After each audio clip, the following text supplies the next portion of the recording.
Connor McDavid and Sidney Crosby. The margin is razor thin between those two all-world talents. So how do you even compare them, Johnny? Well, it's fun to compare them because, as you mentioned, they are both so great, but they're both a little bit different. They create their offense, which is what they're known for, a little bit differently. And you think about what Sid does well versus what Connor does well, and they're not exactly the same. They're both primarily based on skating. You watch Sidney Crosby with his famous goal here in overtime, all the different stuff. He stops up because he wants to create space. So he cuts it back up the boards. Now, poor Strome spins the wrong way, and now Sidney Crosby gets what every offensive player wants. He gets the gap between himself and his defender that he can attack. And when you give Sidney Crosby or Connor McDavid space, you're in trouble. He's got the offensive triangle, which is created through the stick, the hands, and the skates. And you also have between the legs. It is a free-for-all for an offensive star like Sidney Crosby. Where do I attack? He gets it through the legs all the way across and into the net. All that being done in very tight space. Another one. A little fake with the stick, like he might wrap it around strong side, open up 10-2. I still can't do that. I can't even stand that way.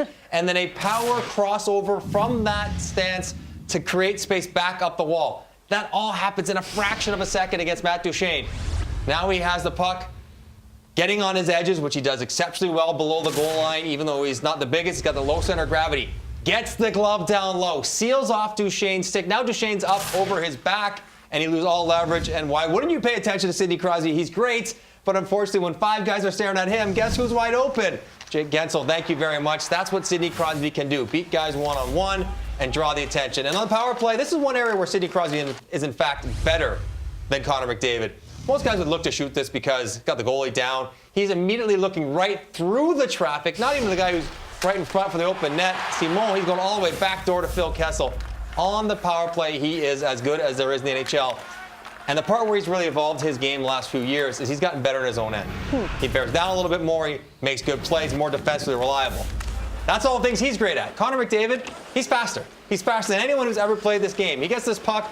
Defenseman Ryan Suter, who's a really good player, is in perfect position. And Connor McDavid just says, no, see you later. I'm going to turn you cleanly and tuck it under the bar. Maybe even better example, Patrice Bergeron, best defensive player in the game that plays forward. Perfect position, defensive side. Connor McDavid says, see you later. Zdeno Chara, pretty sure he's been a Norris Trophy winner. I don't care if he's older and slower. He slides by him like he's standing still. And Charlie McAvoy, oh yeah, you're not bad either. And he roasts him as well. This is the kind of speed that he plays with that even when you're in good spots, you can't compete with. Now listen to this. Watch this one. So 11:27 on the clock. Watch what happens and how quickly it happens. Connor McDavid, 10-2. We've seen that before. Open his skates up, protect the stick to protect the puck. Slides out of the corner. Gets his head up.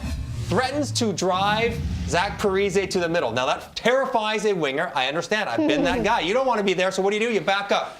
You create that space. Now he has both Suter and Parise backing up, giving him space to attack and think what he wants to do. Gets the middle. Fake slapper. Well, what's that going to do? Draw everyone towards you. This is all happening in the span of just a few seconds. Now he sees the space behind Parise again that he wants to attack. Slides outside him. Edge work. Straight sideways instead of forward. Creates a little bit more space, and why not release it in 8 seconds? I don't know, 14 different offensive ideas that he implemented without even thinking at full speed against the best defensive team in the league to score a goal. That's the kind of stuff he does every shift. It's hard to compare them. You look what they've done in their first few years. Now, Connor McDavid was hurt in his first year. Otherwise, he probably would have had more points than what Sidney Crosby did.